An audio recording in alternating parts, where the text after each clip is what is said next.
everyone, welcome back to Salom Learning Anatomies ആണ്. So മക്കളെ, നമ്മളെല്ലാവരും ഇതാ അടിപൊളിയായിട്ട് ഓരോ സബ്ജക്റ്റുകളും ഓരോ ചാപ്റ്റേഴ്സുകളും ഇങ്ങനെ പഠിച്ചുകൊണ്ടിരിക്കുകയാണ്. സോ നിങ്ങൾക്ക് എല്ലാവർക്കും അറിയാം, measurement of motion and time എന്ന് പറയുന്ന ഒരു യൂണിറ്റ് നിങ്ങൾക്ക് പഠിക്കാനുണ്ട്.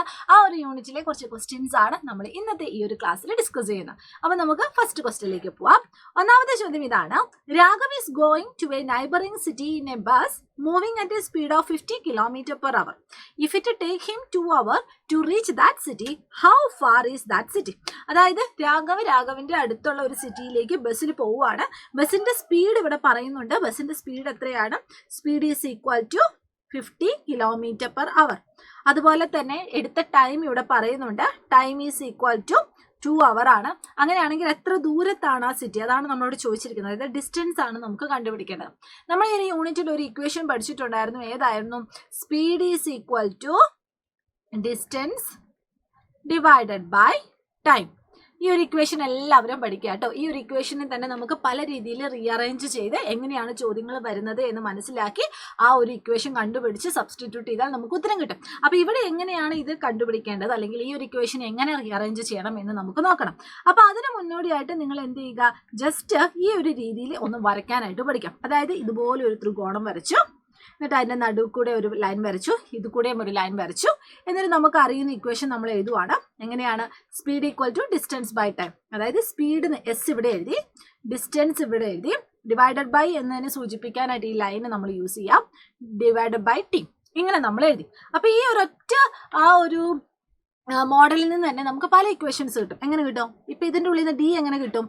ഡി എന്ന് പറഞ്ഞാൽ എസ് ഇൻറ്റു ടി ആണ് എന്ന് നമുക്ക് കണ്ടുപിടിക്കാനായിട്ട് വരും. ഇനി എസ് എങ്ങനെ ഇവിടുന്ന് കിട്ടും? S equal to D divided by T ആണ് എന്ന് നമുക്ക് ഇവിടുന്ന് കിട്ടും.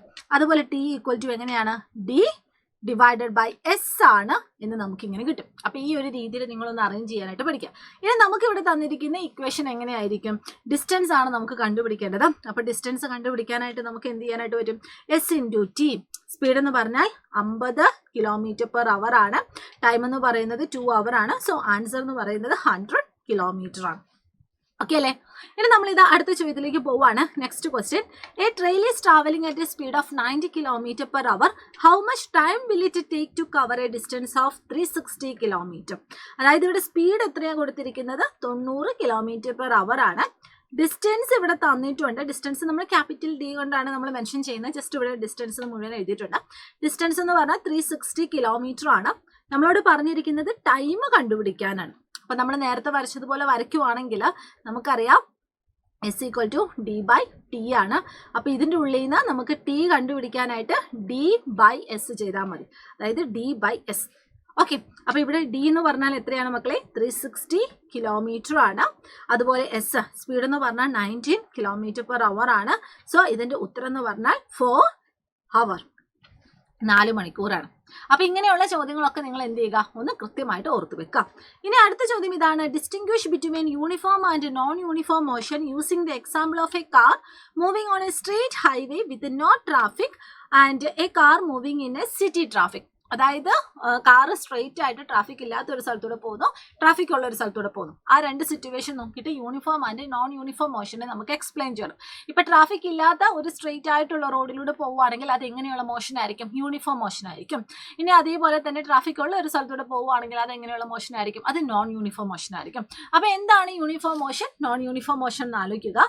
യൂണിഫോം മോഷൻ എന്ന് പറഞ്ഞാൽ it cover equal distance in equal interval of time. Okay, അപ്പോൾ if an object cover equal distance in equal interval of time, its motion is said to be uniform, and a car moving on a straight highway with no traffic is an example for a uniform motion.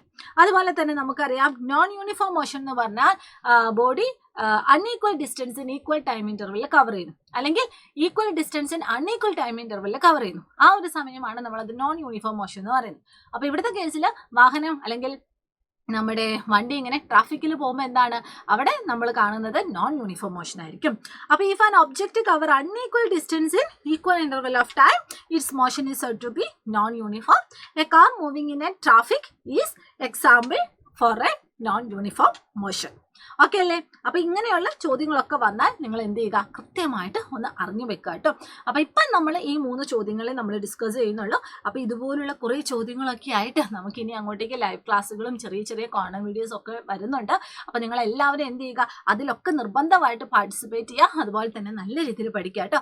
അപ്പൊ എല്ലാ മക്കൾക്കും all the very best and thank you so much. By.